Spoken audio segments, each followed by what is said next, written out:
आज जो हम वीडियो लेके आए हैं वो पीसीएमबी की वीडियो होगी और उसमें हम आप लोगों के लिए ओटी टाइप के क्वेश्चन लेकर आए हैं ताकि बच्चे के लिए ओटी टाइप के क्वेश्चन जो है ना सबसे ज़्यादा आते हैं पेपरों में। लगभग 30 नंबर की ओटी 12th क्लास के बच्चों के लिए आती हैं, जिसमें मैंने पीसीएमबी की ओटी आज आप लोगों को दूंगा और ओटी में डायरेक्ट ही मैंने आंसर रखे हुए हैं ताकि आप लोगों के लिए आराम हो, सुविधा हो। इसको कहते हैं दृष्टिगत रखते हुए मैंने ये तैयार की है और अगर आपने इनको सुन भी लिया और आपके कानों में अगर ये रह गई तो आपको इसका रिजल्ट अच्छा मिलेगा और इस बार की परीक्षाओं में इन ओटीओ में से अवश्य आएंगी और ये हमारी गारंटी है। और हमारी गारंटी इसलिए है क्योंकि पेपर किताब से कोई बाहर नहीं आता, पेपर किताब में से ही आएगा और ये जो सिलेबस लिखा हुआ है इस बोर्ड पर किताब का ही है। और आप लोग विश्वास रखिए, बहुत मेहनत से और बहुत लगन से हमने आज इसको तैयार किया है। तो आइए ओटी की तरफ चलते हैं।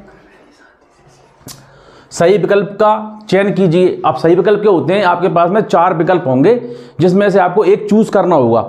जो राइट आंसर होगा आपने जो पढ़ा है उसमें से एक राइट करना है। लेकिन हमने क्या है समय के अभाव को देखते हुए इसके लिए हमने क्या करा है, ओनली आंसर अकेला रखा हुआ है ताकि आप लोगों को अच्छी तरह याद रह सके। मानव नेत्र में निकट दृष्टि दोष दूर करने के लिए प्रयोग करते हैं। मानव यानी मनुष्य की जो आंखें होती हैं उसमें दूरदृष्टि दोष और निकट दृष्टि दोष की एक बीमारी होती है जो आंखों की होती है, उसके बारे में जो क्वेश्चन है। तो उसमें क्या करेंगे अपन, अवतल लेंस का उपयोग करेंगे। क्या का उपयोग करेंगे, अवतल लेंस। ये बिल्कुल लिख लो, आना है ये क्वेश्चन, डेफिनेट आना है। दूसरा है प्रथम भारतीय मौसम विज्ञान का प्रधान कार्यालय स्थित है। प्रथम भारतीय मौसम विज्ञान का प्रधान कार्यालय कहां पर स्थित है, ये जीके का भी क्वेश्चन है और ये पीसीएमबी में भी दिया हुआ है ओटी के रूप में। तो इसका आंसर है सही पुणे। पुणे कहां पड़ता है, पुणे मुंबई के पास में पुणे है, स्थित है।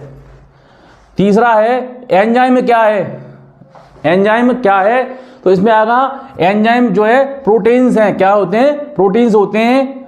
और सल्जम का वास्तविक नाम क्या है, सल्जम जो एक सब्जी के रूप में खाई जाती है और कुछ लोग उसका जूस भी पीते हैं जिससे कहते हैं जिसमें काफ़ी मात्रा में आयरन पाया जाता है और कई प्रकार की दवाइयों में भी इसका यूज होता है। उसका वास्तविक नाम क्या है सल्जम का, सल्जम का जो वास्तविक नाम है ब्रेसिका रापा। सल्जम का वास्तविक नाम ब्रेसिका रापा है। कान खोल के सुन लो, बिठा लो दिमाग में, घुसा लो दिमाग में। चौथा क्वेश्चन है प्रकाश संश्लेषण में उत्पन्न O2 का स्रोत। प्रकाश संश्लेषण एक ऐसी प्रक्रिया होती है जिसमें पेड़ पौधे अपना जो है भोजन तैयार करते हैं, अपना भोजन बनाते हैं प्रकाश संश्लेषण की सहायता से। उसी से संबंधित क्वेश्चन है, इसका आंसर आएगा जल। प्रोटीन का आवश्यक तत्व है, प्रोटीन जो है जैसे ताकत, जिनसे अपन को खाने से ताकत मिलती है, प्रोटीन का आवश्यक तत्व है नाइट्रोजन। कान खोल के सुन लो, इसका है नाइट्रोजन। ये ओटी अवश्य आएंगी आप लोगों के लिए, ठीक है। अब आपको दूसरे क्वेश्चन की तरफ ले चलते हैं। क्वेश्चन हमारा जो है रिक्त स्थानों की पूर्ति कीजिए। तो अब ये जो है फिलिंग द ब्लैंक्स वाला क्वेश्चन है और इसको आइए मैंने पूरा भर के अंदर रखा हुआ है आप लोगों के लिए, ठीक है। तो पहला है वायु निर्वात। निर्वात यानी जैसे हम लोग चलते हैं ऐसे वायु भी ना गमन करती है, चलना गमन करना, उसी उसमें आता है। वायु निर्वात में सूर्य के प्रकाश का वेग, सूर्य के प्रकाश का वेग होगा 1.3 गुणित 10⁸ मीटर सेकंड होता है। दूसरा स्टार्च का अणु सूत्र, सामान्य सूत्र। अब इसका जो सूत्र है स्टार्च का जो सूत्र सामान्य सूत्र क्या है, इसका है C6H10O5 और N है, इसका ये सूत्र है। यानी ये तो 6 ये तो कहते हैं अपना कार्बन हो गया, इसके 6 परमाणु हो गए, हाइड्रोजन के 10 परमाणु हो गए, ऑक्सीजन के 5 परमाणु हो गए और बाहर से नाइट्रोजन। वृद्धि का मापन, वृद्धि यानी किसी चीज का बढ़ना होता है, उसका जो मापन है वो काहे से नापते हैं, इसमें दिया है वृद्धि का मापन ऑक्जेनोमीटर। ऑक्जेनोमीटर एक यंत्र होता है जिससे वृद्धि नापी जाती है, के यंत्र द्वारा किया जाता है। चौथा है सरसों के पुष्प में दलों की संख्या। सरसों का जो पुष्प है उसमें दलों की संख्या कितनी होती है, सरसों के पुष्प में दलों की संख्या 4 होती है, जैसा कि यहाँ फिल इन द ब्लैंक्स में मैंने भरा हुआ है। 5वां है विपुंसन रोकने की एक क्रिया विधि है, तो इसमें क्या आएगा, परागण रोकने की, क्या आएगा, परागण रोकने की, जो पुष्प फूल वगैरह होते हैं उनमें परागण पाया जाता है। 6वां है कॉकरोच का वंश है। कॉकरोच जो हमारे घरों में किचन में अधिकांश आपने देखे होंगे कि ऐसा कहते हैं, ब्राउन कलर का रहता है कभी, और बहुत पतला होता है और बहुत फुर्तीला होता है ये कॉकरोच। तो इसके वंश का जो मूल जो नाम है, उसका वंश का नाम है पेरिप्लेनेटा। इसके वंश का क्या नाम है, पेरिप्लेनेटा, पेरिप्लेनेटा। ये आप लोगों के लिए बार बार रिपीट कर किया जा रहा है, तो चूंकि आपके दिल और दिमाग दोनों जगह बैठ सके। जब कोई चीज़ दिल और दिमाग में बैठी रहती है तो हमारा काम बिल्कुल सही होता है। तो आप लोगों का ये जो ना पढ़ने का समय है, बहुत अच्छी तरीके से अपने आप को कॉम्प्लिकेट करो, तैयार करो पढ़ने के लिए। सारी खेल मेल सब बंद कर दो, इस 1 महीने किसी से बात मत करो, अपने पढ़ने से मतलब रखो। अगला है, तीसरा जो क्वेश्चन है, सत्य ऑब्लिक असत्य का चयन कीजिए। सत्य असत्य जो है इसमें देखो ये दिया, ग्लूकोज एक कार्बोहाइड्रेट नहीं है, तो इसमें आ जाएगा असत्य, क्योंकि ग्लूकोज एक कार्बोहाइड्रेट होता है। ठीक है। अप्रकाशीय प्रतिक्रिया क्लोरोप्लास्ट के ग्रेना में होती है, इसमें भी आएगा असत्य, नहीं होती। समबाहु त्रिभुज का क्षेत्रफल ज्ञात करने का सूत्र √3/4 भुजा की घात 2 है, इसमें आएगा सत्य, ये भी सत्य वचन है। cos 16 डिग्री का मान 1/2 होता है, इसमें भी आएगा 1/2 होता है, ये सत्य है। और 5वां जो क्वेश्चन है, 5वां है tan 120 कोण का मान, डिग्री का मान -√3 है, ये भी सत्य वचन है। लास्ट है, समबाहु त्रिभुज में पाइथागोरस प्रमेय लागू होता है या नहीं होता, तो जो अपन जानते हैं इसमें लागू होता है या नहीं होता है, इसका आएगा सत्य।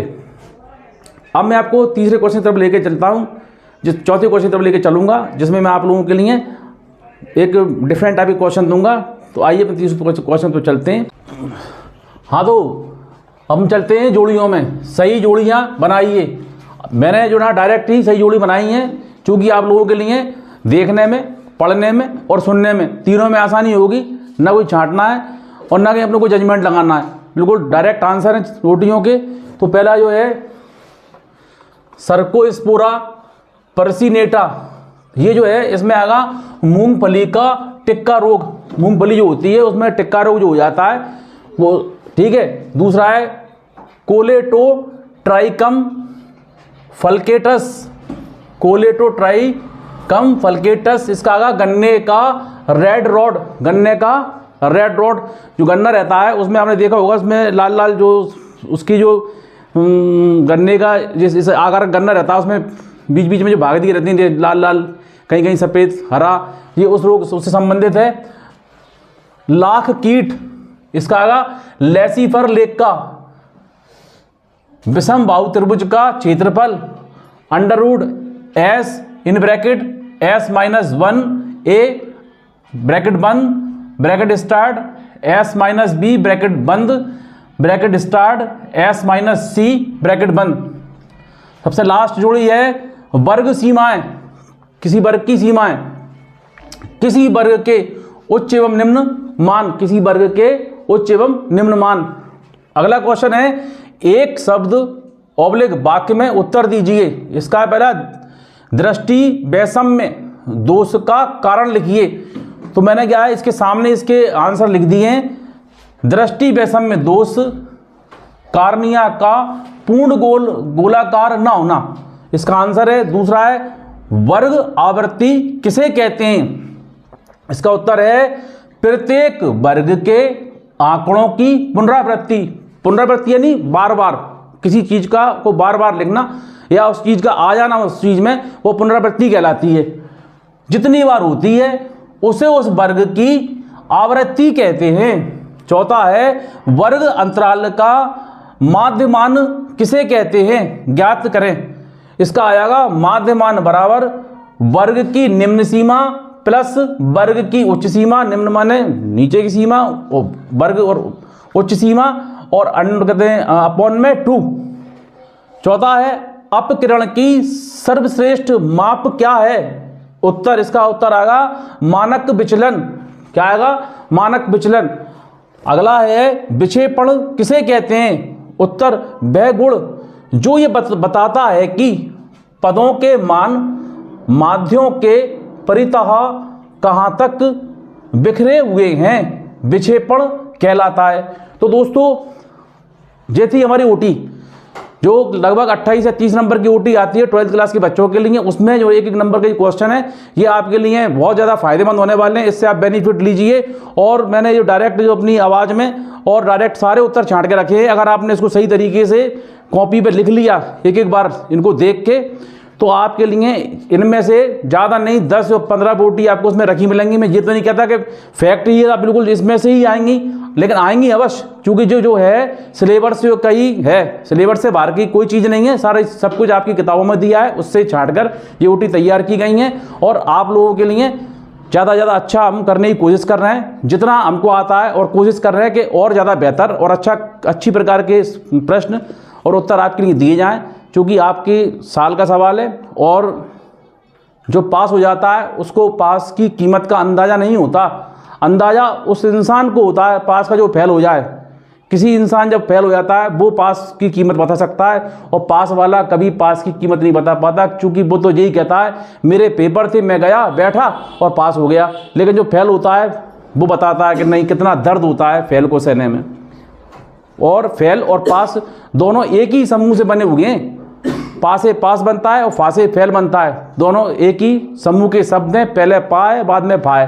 तो आप पहले वाले पे को फॉलो करो, आप पास होइए, ना कि फेल। ये मेरी आपके लिए शुभकामनाएं, और आप अच्छी से तैयारी करो। मैं आप लोगों के लिए मोटिवेट करता रहता हूँ इसी माध्यम से कि आपका मन पढ़ाई में अवश्य लगे।